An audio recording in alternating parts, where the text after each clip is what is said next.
Affordable housing is not a luxury, it's a basic need.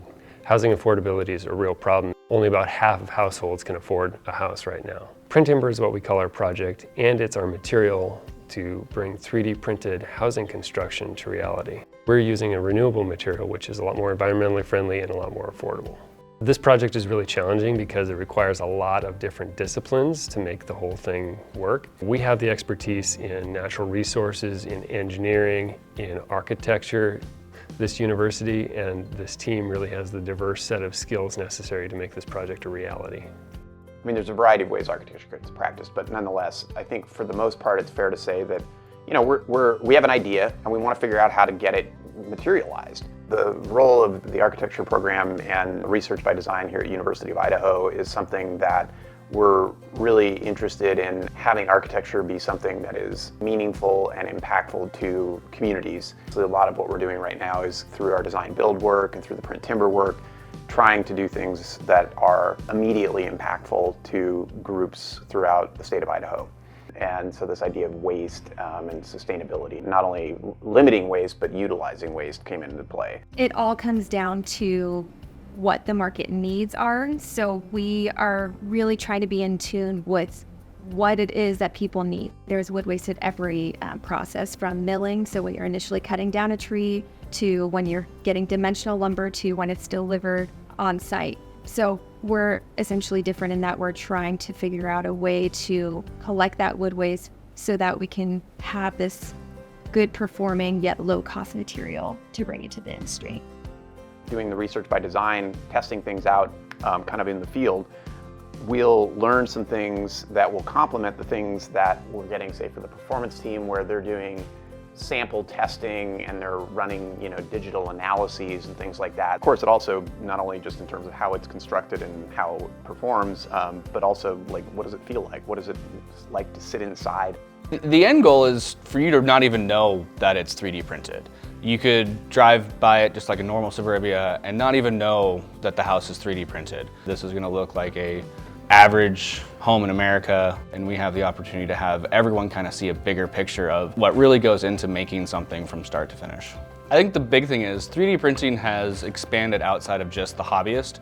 It's gone into an industrial setting to where printers can be used for all sorts of different materials and different applications, from aerospace, construction, marine, and medical. There's a lack of materials that you can use for 3D printing homes, so expanding the amount of materials you can use will be a big game changer, especially for being environmentally stable.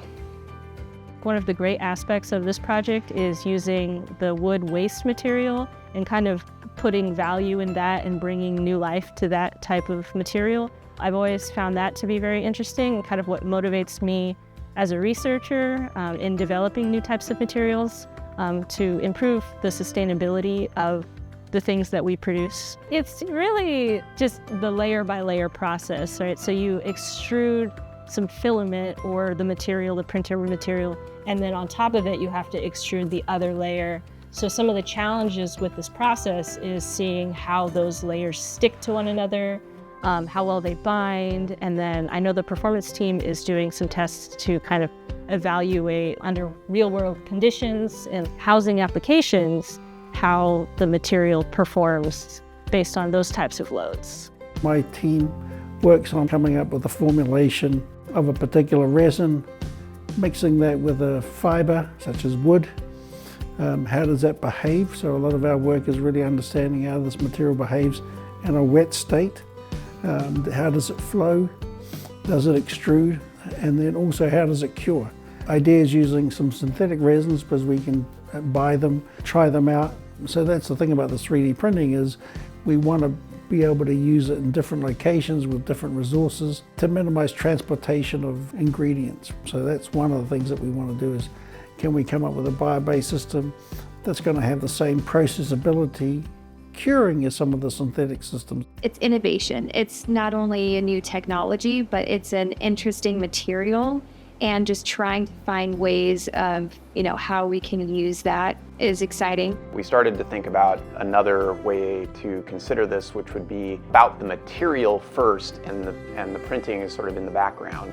And that's where these two things, the Technologs, came in. The printer flour needs to be that way for printing because it needs to be fine enough to be pushed through the nozzle. We could take a much coarser flour, which otherwise we wouldn't be able to use because it's not going to go through the printer, and we're basically going to hydraulically press that. It's a stackable log similar to like a brick masonry or a CMU concrete masonry unit. We're always open to discoveries, but I think the idea right now is that we're more moving towards printing something in place and ultimately printing on site. Print timber is a very uniquely University of Idaho project.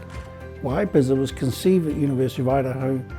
We have the right faculty here to actually execute this across the different colleges involved.